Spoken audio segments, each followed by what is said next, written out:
Happy New Year and welcome to the Alabama CPA podcast. I'm your host, Rob Pearson, with the Alabama Society of CPAs, and I'm honored today to be joined by the Executive Director of the Alabama State Board of Public Accountancy, Boyd Busby. Boyd, glad to have you with us, and Happy New Year to you. Happy New Year. We are recording, I guess, first week of January here, and getting set for a new not just a calendar year, but legislative session, and lots of exciting things on the horizon for the profession of the CPAs. But I wanted to spend a little time with you right off the bat, Boyd. To first of all, I guess you've been with the state board now just over 10 years, almost 11 years. Is that right? Yeah, coming up on 11. And a proud Troy alumnus. In fact, an alumnus of the year, I think, if I'm not mistaken. Did I get that right? That was quite a surprise, but yes. And well deserved. So congratulations to that. You represent the State Board of Public Accountancy, and Boyd, it's a board that, Janine and I have said on this podcast before in a previous episode how proud we are of our state board.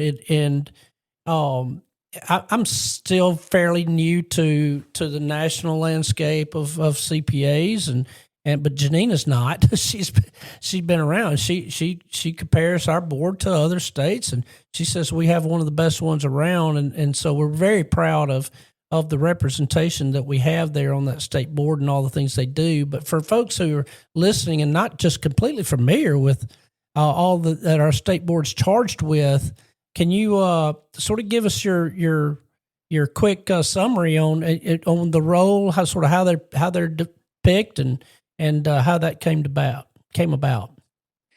Yeah. I'll give kind of my spiel on the board that I give for presentations at college campuses and the new CPAs. So the board's been around since 1919, and as a group of CPAs that got together and asked the legislature to incorporate them into the statute and create a set of statutes that would govern them. So basically, they would self-govern, and they were all CPAs that started on the board with one attorney.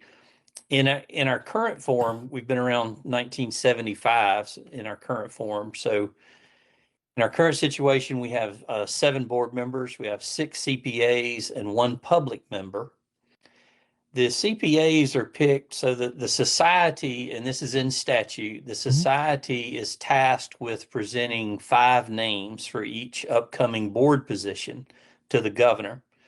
The governor chooses one, makes an appointment, sends that appointment to the Senate. The Senate has committee hearings, and that committee, that potential board member will come before that hearing, and the Senate committee can ask any questions that they might have. The Senate committee, if approved, will send to the full body of the Senate, and that board member will have to be voted on by the full Senate. And that's kind of the process. Well, and they do a great job of doing the things that they're charged with doing, as I mentioned, and is obviously the things that CPAs are charged with individually, and then that board is necessary to make sure that we do all the things we're supposed to do. I guess CPE being chief among them of the issues that have sort of come before the board. I guess CPE would be one of the biggest, right? We tend to have more cases on CPE just because the board has a pretty mechanical way of viewing CPE audits. Mm-hmm. We have a lot of those. Late filers is another one. We have people that just will not file their registration in a timely manner and could get revoked. But those tends to be the concentration. The ones that we've seen waves through the years. So CPE cases rise and fall. Late filers rise and fall, EBP audit issues rise and fall, tax issues rise and fall. So it's kind of interesting through the years how different issues has cropped up and have been our focus. Now, your board is also actively involved in NASBA, which is National Association of State Boards of Accountancy, and I know that you've had some members of our board that have been, I guess, in that process of working with NASBA, which keeps our board on the front lines of things going on nationally. Correct? Yes, our board is very involved with NASBA, and one of the reasons that not just our board, this particular board now, but boards in the past, is because we're a independent board. We really have the ability to work with NASBA without too many constraints. So, in this particular year, every one of our board members either has a committee position or multiple committee positions with either NASBA or national groups, other national groups. Like we've got somebody that is on the ASB this year. We have a member that's up for the peak. We also have Wim Schaefer, who's a prior board member who just rolled off this last year, who's on the NASBA board and is also a committee chair member and just got appointed to the private company council for the FASB, which is a very exclusive group. So yeah, we're very well represented in the national circles.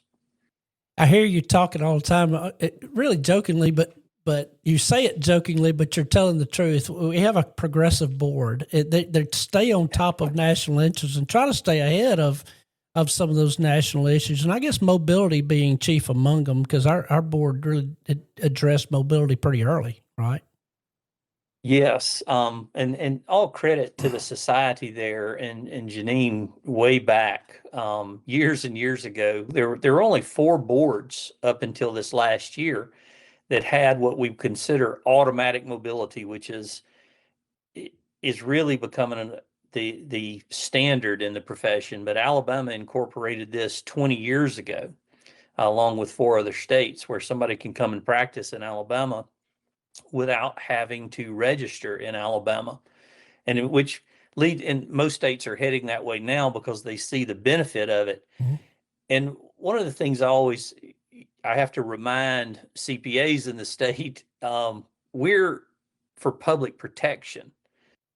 So our focus is public protection. There's an ancillary benefit to the profession itself, but our focus is public protection. And one of the issues with mobility, which I try to tell other boards about as much as I can, is if we can offer consumer choice without risking, there's no downside risk to it, then I think it is incumbent upon us to do that. And automatic mobility, I think, accomplishes that. Now, the latest issue, which is what we really want to get into, is HB 59, which is the CPA Pathways Bill. Carrie Bubba Underwood, CPA from Tuscumbia, and the House of Representatives will be sponsoring that bill for us. And this is something that has happened in other states already, and I'll let you go into a little more detail. But you could say, well, we're following other states in this. The truth is, we didn't really have to be on the front because of mobility. It made it where we could sit back and kind of make sure that our bill, we got our bill right. And I think we're there. So I'll let you kind of go into a little more detail though about what, if passed, what HB 59 will allow us to do. Yeah, and that's a great lead in, Rob. Is we're not behind. Mm-hmm. We're so far ahead that we could wait on the education piece of this and experience. A lot of states had to rush in because mobility was tied to their education and experience. So they had to change all of that. So mobility, we would not deter mobility at all in any way. Alabama did not have to worry about that. So we could sit back and wait and say, let's wait till next year, see where everybody is going to land, and we'll make sure that we kind of land in the middle and we don't have something that is, we're an outlier. We did not want to be an outlier. So we worked for months, with educators, with firms. I worked with the society, and the board agree. The board does not have to agree to statute changes, but this is one that the board and the society worked on closely, and we came up with a statute that would move education and experience out of statute and into rule to give us some flexibility in the years to come, because everything is changing much faster.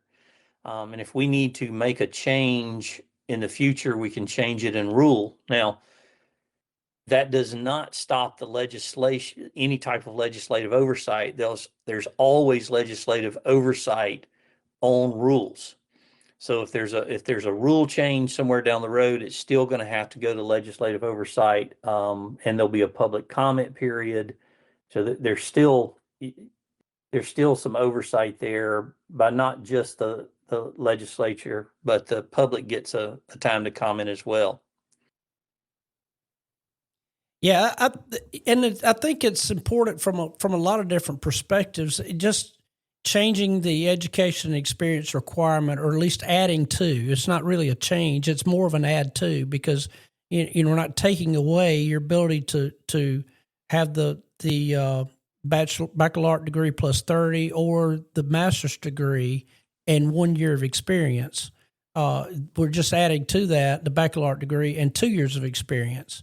With certain accounting concentrations and all that. But I think it's important that, by the way, I know you have, Janine and I have traveled around the state. We haven't found anybody that's told us, man, I wish you wouldn't do that. I think everybody's like, oh, yeah, well, it's about time, And in full disclosure, I was in the first graduating class at Sanford that had to have 150 hours. So I was born a year too late, as it turns out. But because that's the way it was before, right? I mean, it was baccalaureate degree and 2 or 5 years experience, depending on whether you were in public or private accounting.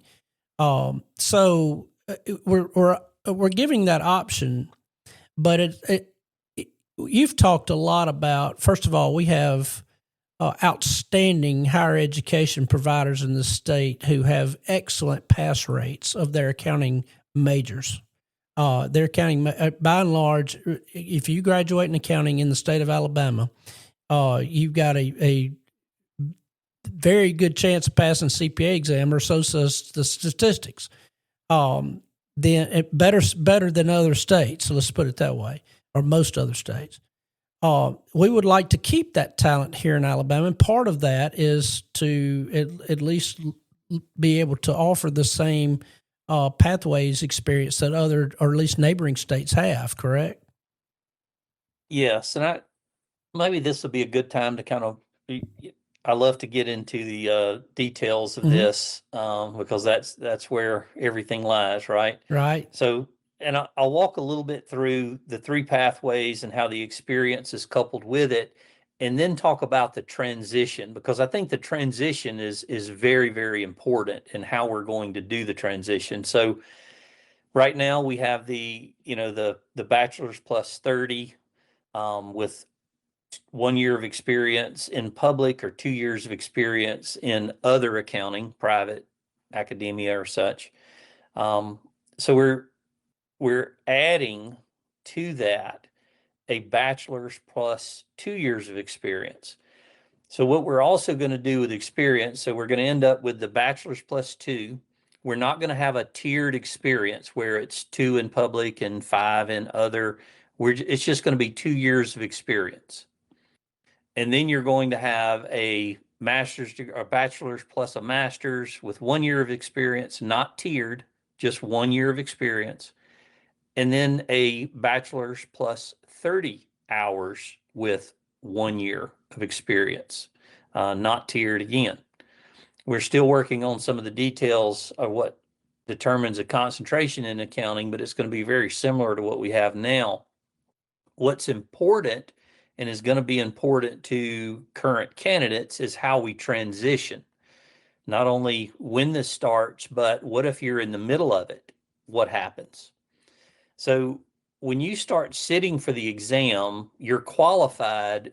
And of course, we're the qualifications are going to be less than they are now. We're doing the bachelor's versus having to have the 30. So if you're qualified to sit now, you're going to be qualified to sit on 10-1 when we transition to this new statute, if the statute passes and everything goes as we think it will.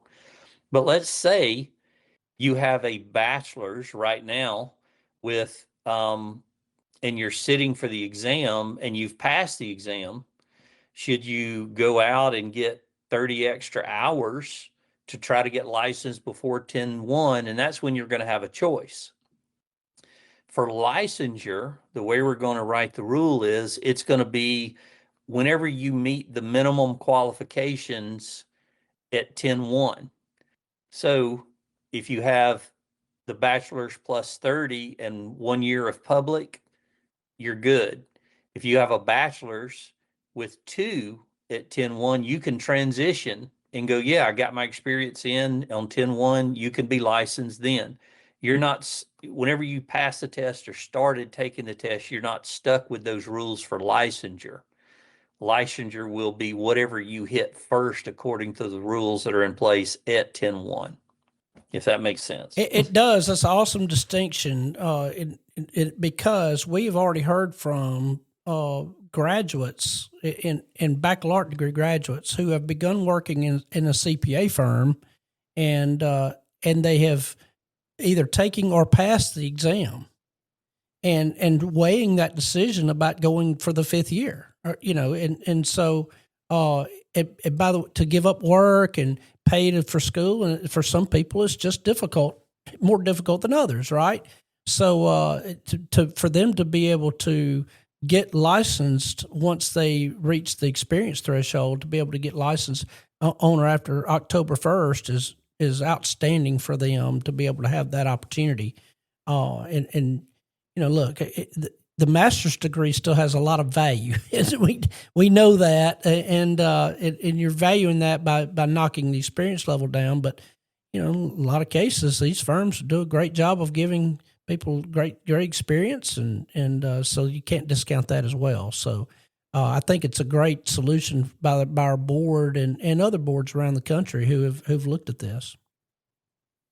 Rob, I agree about the master's degree and additional experience or additional education. Additional education is never a bad idea. Right. And we could see there's always downsides to these things, that somebody's sitting with just a bachelor's, if the program is not, scheduled correctly, we could see pass rates maybe not as high as we've seen them if somebody with a master's. There's more education is going to give you better results on the exam. But I think what we're going for here is equal opportunity. So opening up the opportunity to those that maybe could not afford the extra 30 hours, they would have the same opportunity. Maybe it could be more difficult, but the opportunity's there. Mm-hmm. Outcomes might not be the same, but there is the opportunity. Well, again, I know you work diligently on UAA and work behind the scenes with NASBA and others who have really developed this over time, and there's a lot of little nuances involved in that that we won't bore people with today, but this is not the only issue that's facing the CPA profession anymore, and so we're glad to be able to be on the forefront of this. I know you and our board are looking at what's happening nationally with it, and I don't necessarily ask you to comment unless you really want to, but things like private equity and how that's coming into play in CPA firms, and so there's a lot of chat. We're not making news here. It's just you've heard the chatter all over the country about alternative practice structures and whether it's ESOPs or private equity, how that shapes the accounting profession, and so there's a lot of issues, right? And so I know you're not missing any national meetings to try to figure all this out. Yeah, I do serve on the private equity task force with NASBA. It's a small group. We've actually written a white paper, and it's written from a regulatory standpoint, maybe to help other boards as they navigate these. I say new water, choppy waters, because they are. This is something new. Fortunately, Peak did release their alternative practice structure exposure draft. Our board and everybody else is looking at that, and hopefully everybody will make comments to the Peak, and they can eventually finalize what that's going to look like as far as the Peak is concerned. Peak is they have a set of rules, and a lot of people might even add them to their statute or rules in states. Some don't, like Alabama, we have our own set. So CPAs need to be very careful in those waters to understand that whatever the CPA or Peak says might not be the same as their state statute. They're going to need to pay attention to both. But we're doing our best to navigate these waters. Private equity come on so fast. States react a little slower. We have to. I always say we need to act slowly, because when we make a decision, it affects everything. We cannot act fast. We should not act fast. So we are taking our time and deliberately looking at all the issues. And hopefully soon we'll have some final guidance from the Private Equity Task Force and Peak itself. Well, Boyd, again, I appreciate you coming on and sort of giving us an update on these issues. And again, we can't thank you enough for your leadership in in a lot of the topics that we've discussed today, and even more that are out there that are impacting our profession. But I can't let you get away from us without giving us, I know you have one surely, but your favorite phrase that goes along with the acronym CPA, other than certified. Can't pass again. That's for me. But then I did hear a new one the other day, which I thought was great. The guy said, can practically do anything. We push that to the limit sometimes, don't we? Boyd, thank you again, and best of luck to you in the new year. And I'm sure we will be keeping a close eye on HB 59 as it progresses to the state legislature. So we'll stay tuned on that. So yeah, and Rob, thank you, and thank Janine for working on that statute. The board is just helping. If there's questions about it, but y'all are really the ones that got that done and is taking it through the legislature, and we appreciate y'all carrying that. Well, thank you. Again, this has been the Alabama CPA podcast. We will be doing these fairly regularly during session, maybe once a week. So a lot going on. Stay tuned, because a lot of discussion about the big, beautiful bill and impacting the state of Alabama. There are other things besides HB 59 going on for sure, even though it'll be what legislators hope is a short session because they want to get back and get reelected. But at the same time, there are things that have to be tended to in Governor Ivey's last year and in this last session of the quadrennium. So stay tuned. Just follow us. Be sure and subscribe to the CPA podcast so you don't miss a one. So again, we'll be fortunate to be back with you probably in about a week. So with that, thank you, Boyd. I'm Rob Pearson. We will talk to you next time.